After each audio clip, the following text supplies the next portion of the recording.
They were the first underwriters. The drunk people? Yes, they were drunk. That explains a lot, doesn't it? That explains a lot. Now we have answers for our clients. Lloyd's Coffee House became Lloyd's of London, still the beating heart of global insurance, which is true. Lloyd's of London is still around. It's very good company, very strong, and they will write all sorts of stuff. As centuries marched on, factories belched smoke into the sky, railroads crisscrossed continents, and cities swelled with workers.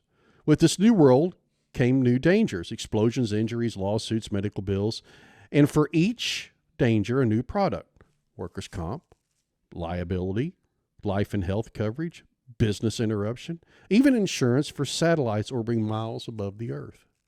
Because the world kept dreaming up new risks and insurance kept dreaming up new ways to protect against them. And yet, beneath all the policies, the forms, the deductibles, and the declarations, beneath the math and the marketing, beneath the binders and the claims, the idea of it never changed. Human beings still worrying about the same things they worried about in Babylon, in Greece, in medieval times, and in the smoky London coffee houses. What happens if disaster finds me? What happens to my family, my home, my livelihood, my dream? And so from ancient merchants to modern agents, from Lloyd's Underwriters to Panatella Insurance. Oh, nice. The business remains the same, helping people sleep a little better at night. And now you know the rest of the story. I don't know what that's from. But Paul Harvey. Oh. Paul Harvey. So, but anyway, no, I mean, that's why insurance was designed. I mean, we talked a little bit about this in the workers' compensation episode, about how the Chinese or Japanese or whoever it was, they would worry about as they were crossing from island to island that bandits or pirates would come and steal their stuff. But then it kind of changed in also adding in the workers. And I think we even talked a little bit about some of the things that Europe and Germany had done to protect the workers. In the United States, whenever it was the 1800s or something, had started in when the 1800s, whenever it had come around, the workers had to prove more.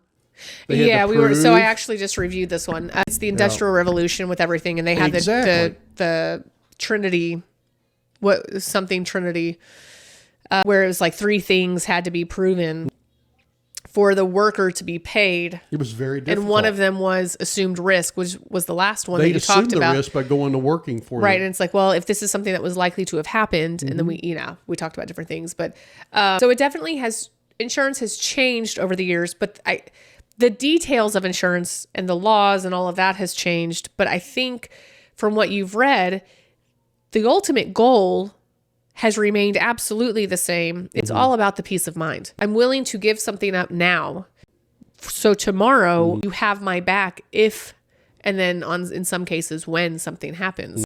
And that's all we want. Like, we know we can't self-insure every single thing. Maybe some people can, and that's great. But I'm here to tell you, even the richest of the rich, they've got insurance for something. Yeah. They've got insurance, and like they're paying money for insurance.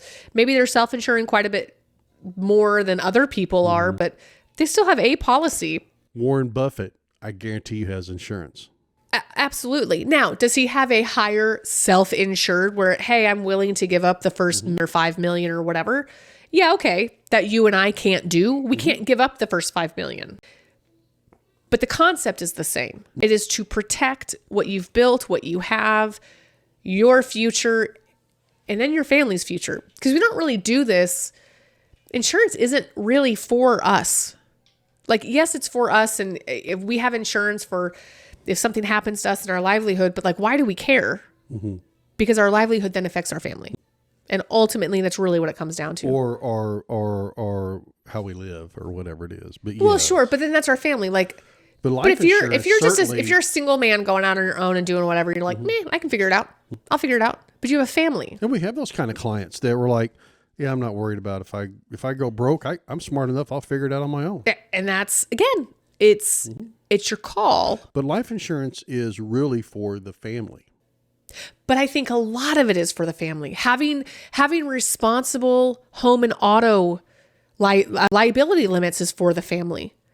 Like, you don't realize by being underinsured there, if something happens, you've just hurt your family's future, because now you're on the hook for getting sued, and now the home does get taken. Correct. And this gets taken and that gets taken. Correct. Or wages get garnished, or all of these things. So this whole time that you've been busting your hump trying to make this great life for your family, it gets taken away like that from one text check while you're driving, from one sneeze when it's raining, from one, like, it doesn't even have to necessarily be your fault, right? Like, I think about that all the time. I had to sneeze the other day. It was pouring down rain, and I was like, don't do it. Because you sneeze, your eyes close and your body kind of jerks a little bit. And I was like, it was a crazy traffic-y situation with what was going on.